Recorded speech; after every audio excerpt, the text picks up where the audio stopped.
আজকে তোমাদের সঙ্গে শেয়ার করব চিজি চিকেন বল। প্রথমেই 4-5টা মতো আলু সিদ্ধ করে গ্রেট করে নিয়েছি। এবার এর মধ্যে সিদ্ধ করে রাখা চিকেন অ্যাড করব। তারপর অ্যাড করব গ্রেট করে রাখা গাজর। এরপর এখানে ব্যবহার করব বেশ খানিকটা পেঁয়াজ কুচি এবং পরিমাণ মতো কাঁচামরিচ কুচি। তারপর অ্যাড করব 2 চামচ মতো ব্রেড ক্রাম্বস।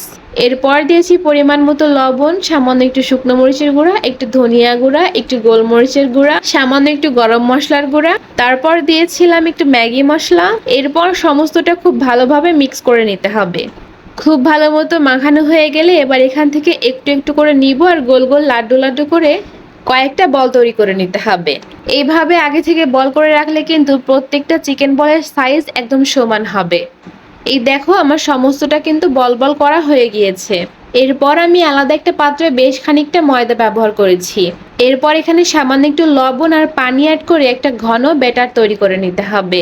এই ব্যাটারটা কিন্তু খুব বেশি ঘনও হবে না আর খুব বেশি পাতলাও হবে না। তোমরা এর ঘনত্বটা দেখলেই বুঝতে পারবে আমি ঠিক কেমন রেখেছিলাম। এরপর কয়েক টুকরো চিজ আমি এখানে কিউব কিউব করে কেটে নিয়েছি। এবার বল বল করে রাখা সেখান থেকে এক এক টুকরা করে নেব, সামান্য একটু চ্যাপটা করে এর মধ্যে কিউব করে রাখা চিজটা অ্যাড করব। তারপর খুব সুন্দরভাবে গোল গোল করে নিতে হবে।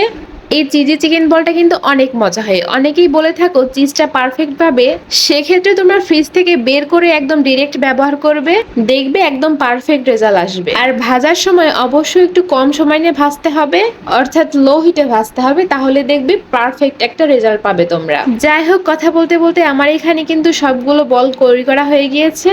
চাইলে তোমরা কিন্তু এভাবেও ভেজে খেতে পারো, তবে আর একটু ইয়ামি করার জন্য আমি এখানে যে ব্যাটারটা তৈরি করে রেখেছিলাম এই চিজি বলগুলো সেখানে আগে অ্যাড করেছি। খুব ভালোভাবে ময়দায় কোট করা হয়ে গেলে আমি এখানে ব্রেড ক্রাম্বসের মধ্যে এই বলটা অ্যাড করব। তারপর খুব ভালোভাবে ব্রেড ক্রাম্বসের মধ্যেও এই বলটাকে কোট করে নিতে হবে।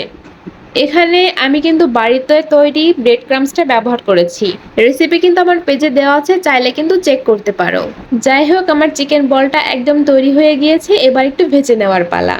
এটাকে আমি গোল গোল শেপে রেখেছিলাম, তোমরা তোমাদের মন মতো যে কোনো শেপে রাখতে পারো, কোনো রকম সমস্যা হবে না। তারপর একটা প্যান খুব ভালো মতো গরম করে নিয়ে বেশ কিছুটা তেল অ্যাড করে আমি এখানে চিজি চিকেন বলগুলো ভেজে নিব। আগেই বলেছি অবশ্যই খেয়াল রাখতে হবে লো হিটে কম সময়ে খুব সুন্দরভাবে ভাজতে হবে। আমি এপাশ ওপাশ খুব সুন্দরভাবে লালচে করে ভেজে নিয়েছি। দেখলেই বুঝতে পারবে ঠিক কতটা ইয়ামি হয়েছিল। আমার কথা বিশ্বাস না হলে একবার এই রেসিপিটা বাড়িতে ট্রাই করে দেখবে, তাহলেই বুঝতে পারবে। আমি একটা চিজি বল তোমাদেরকে ভেঙে দেখাচ্ছি, দেখবে চিজটা একদম পারফেক্ট ভাবে চিজি হয়েছে। যাই হোক, আজকে আর ভিডিওটি বড় করছি না, আজকে এই পর্যন্তই। দেখা হবে আবার নেক্সট ভিডিওতে। আর বলে রাখি, আমার পেজ যদি তোমরা নতুন হয়ে থাকো অবশ্যই আমার পেজটিকে ফলো করে পাশে থাকবে। আর লাইক কমেন্ট শেয়ার করতে কিন্তু ভুলো না। টাটা।